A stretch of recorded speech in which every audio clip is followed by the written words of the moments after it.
Hello students, myself Dr. C.R. Chougule, Head Department of English, Gopal Krishna Gokhale College, Kolhapur.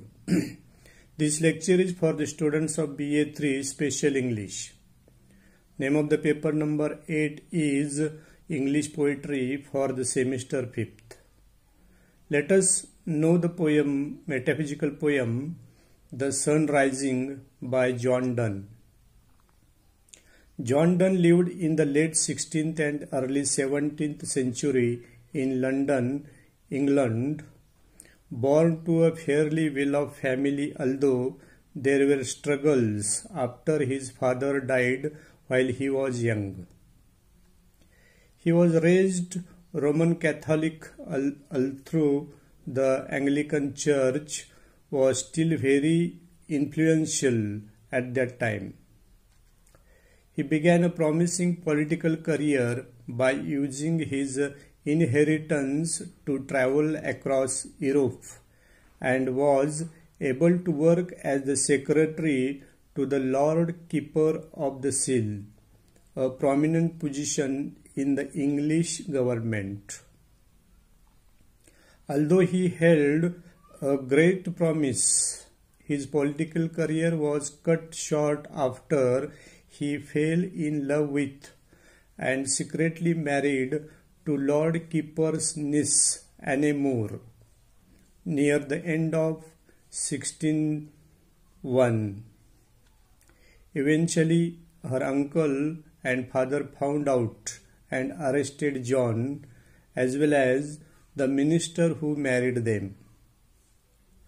When the marriage was proved valid, the two were released.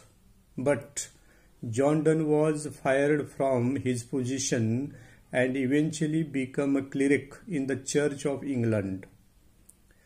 During this time, John and Anne bore 12 children, the last of which was born took the life of Anne More. John Donne, as well as his 10 surviving children, grieved heavily for their loss. All records suggest that John Donne loved his wife deeply, and it makes sense to think of her as being the woman written about in this poem. It could be a simple tribute to the time they were allowed to spend together after Donne's release from prison. That the reason The Sun Rising is such a dismaying realization is because it means their time together is ended, since they cannot be seen in public for fear of discovery. What he was with the love of his wife, who is more important and warmer and life-affirming than even the sun rising. In this poem, the sun rising personification is going to play an important role. The sun rising is referred to as an unruly, busy old fool. The sun is calling to the narrator of the sun rising through windows and through curtains, which is what the sun does after all. It rises and shines through the edges of curtains.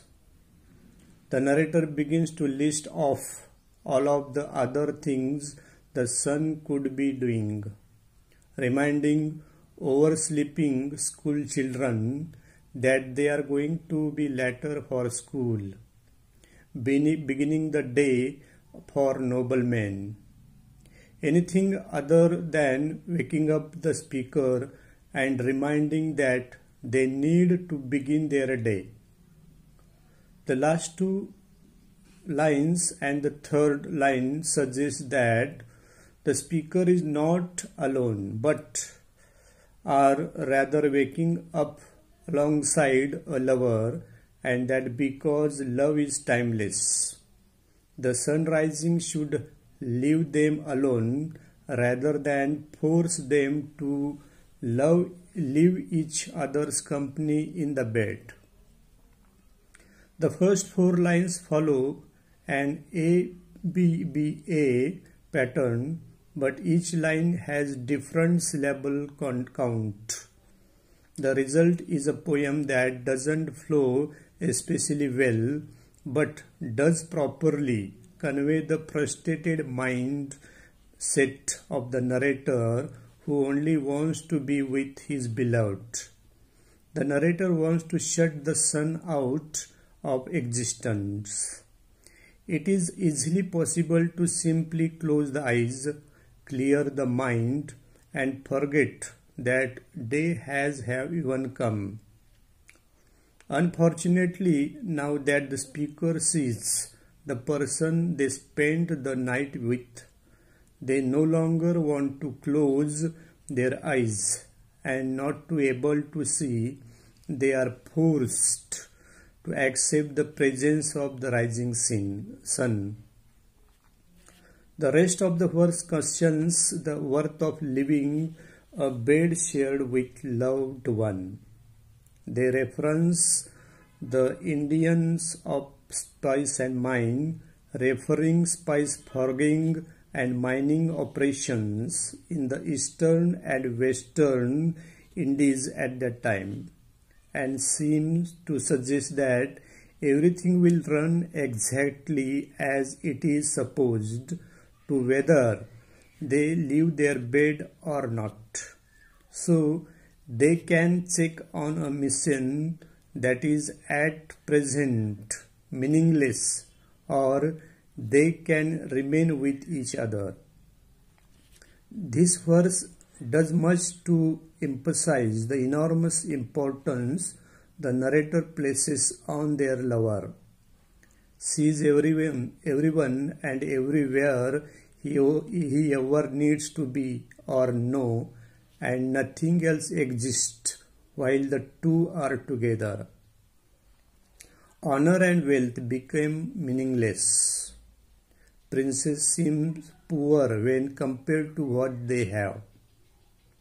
Returning to the personification of the sun, the narrator addresses it once more, stating that its presence is not needed, since its purpose is to warm the world, and he feels warm.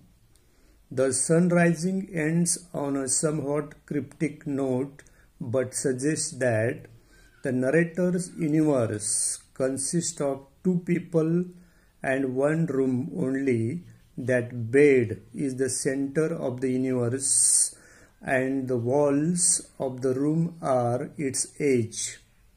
And so when that room is warmed, the whole of the world is to them. Thanks for listening me carefully and attentively. Thank you.